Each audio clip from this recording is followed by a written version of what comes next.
pertama, gempa bumi adalah peristiwa bergeraknya bumi. Nah, berdasarkan waktu kemunculannya, gempa bumi dibagi menjadi 4. Yang pertama, core shock, main shock, aftershock, dan earthquake shock. Core shock adalah gempa bumi yang terjadi sebelum gempa bumi utama. Gempa bumi utama disebut main shock. Gempa bumi susulan disebut aftershock. Dan earthquake shock adalah gempa bumi yang terjadi secara terus-menerus. Berdasarkan penyebabnya, gempa bumi dibagi menjadi 2, yaitu gempa bumi tektonik dan gempa bumi vulkanik. Gempa bumi tektonik adalah gempa bumi yang disebabkan oleh pergerakan lapisan batuan kecil di kulit bumi secara tiba-tiba akibat pergerakan lempengan-lempengan tektonik. Yang kedua, gempa bumi vulkanik. Gempa bumi vulkanik disebabkan oleh aktivitas gunung berapi. Hai, di sini saya akan menjelaskan prabencana. Apa sih prabencana itu? Prabencana adalah upaya kita menyiapkan diri kita ketika terjadi bencana. Jadi, ketika terjadi bencana, kita tahu apa yang harus kita lakukan. Yang pertama, yaitu kita mempersiapkan diri kita, di mana kita mengetahui di mana jalur evakuasi yang baik dan benar, tangga darurat, dan tempat-tempat yang kokoh untuk berlindung. Yang kedua, itu adalah melakukan pelatihan. Jadi, kita melatih diri kita agar mengetahui jika terjadi bencana, terutama gempa bumi, kita tahu bagaimana untuk melakukan penyelamatan diri kita. Yang ketiga, yaitu kita menggunakan konstruksi yang kuat pada bangunan rumah agar mencegah terjadinya kerugian material dan jiwa pada diri kita dan orang sekitar rumah kita. Kemudian, yang keempat, gimana kita melihat daerah sekitar rumah kita, apakah aman untuk kita tinggali atau tidak. Jika rumah kita terdapat di ujung tebing atau di bawah tebing, bisa terjadi longsor ataupun yang lainnya. Kita harus memperkirakan rencana tentang rumah kita agar selamat dari bencana gempa bumi ini. Kemudian kita harus menaati dari pemerintah kita, di mana bagaimana jalur yang baik dan benar, dan jangan lupa untuk selalu mengikuti ketika ada kelas edukasi dari Badan Penanggulangan Bencana Daerah.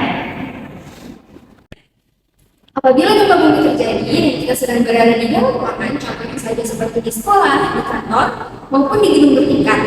Nah, hal pertama yang harus kita lakukan adalah memastikan keselamatan diri kita sendiri. Lindungi diri dengan cara berlindung di bawah meja yang kokoh, contohnya seperti ini.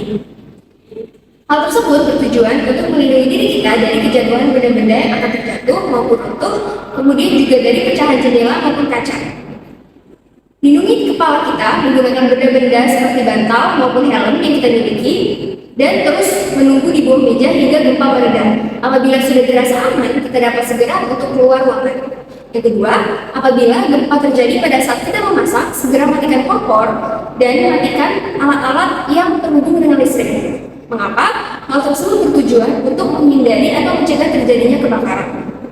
Lalu yang ketiga, apabila kita keluar dari bangunan atau rumah pada saat terjadi gempa, perhatikan material-material yang dapat melukai.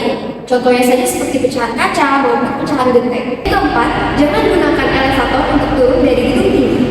Gunakanlah tangga darurat. Namun, apabila sudah terlanjur berada dalam elevator, kita dapat menekan semua tombol yang ada maupun menggunakan intercom untuk menghubungi pemilik gedung. Yang kelima, ketahuilah bagian-bagian bangunan yang kokoh, contohnya saja seperti di sudut gedung. Dan yang terakhir, apabila di gedung tersebut atau bangunan tersebut memiliki petugas keamanan, ikuti langkah-langkah dari petugas keamanan tersebut untuk melakukan evakuasi keluar bangunan. Saat berada di dalam mobil yang terjadi gempa yang sangat besar, Anda akan kehilangan kontrol terhadap mobilnya. Nah, jangan bersimpangan, pinggirkan mobil Anda ke bahu kiri jalan dan berhentilah. Nah, ikuti instruksi dari petugas berwenang dan selalu perhatikan lingkungan sekitar atau melalui alat komunikasi seperti radio atau telepon. Nah, apabila mendengar peringatan dini tsunami, segera lakukan evakuasi ke daratan yang lebih tinggi seperti perbukitan, pegunungan, atau daratan tinggi lainnya. Pasca bencana alam gempa bumi, ada beberapa hal yang perlu kalian perhatikan. Yang pertama, tetap waspada terhadap adanya gempa susulan. Yang kedua, jika berada di dalam gedung, evakuasi diri Anda sampai dengan gempa bumi berhenti dan memperhatikan keruntuhan atau benda-benda yang berbahaya yang dapat menghambat proses evakuasi. Yang ketiga, jika berada di dalam rumah, tetap berada di bawah meja yang kuat. Yang keempat, periksa keberadaan api yang dapat menyebabkan kebakaran. Yang kelima, berdirilah di daerah yang luas, jauh dari bangunan instalasi air dan listrik. Jika berada di luar bangunan dan di sekelilingnya terdapat tebing, hindari daerah tersebut dan dapat mengakibatkan dekat tanah longsor. Yang keenam, jika berada di dalam mobil berhenti, tetapi tetap berada di dalam mobil, hindari berhenti di bawah atau di atas jembatan atau di dekat rambu-rambu lalu lintas.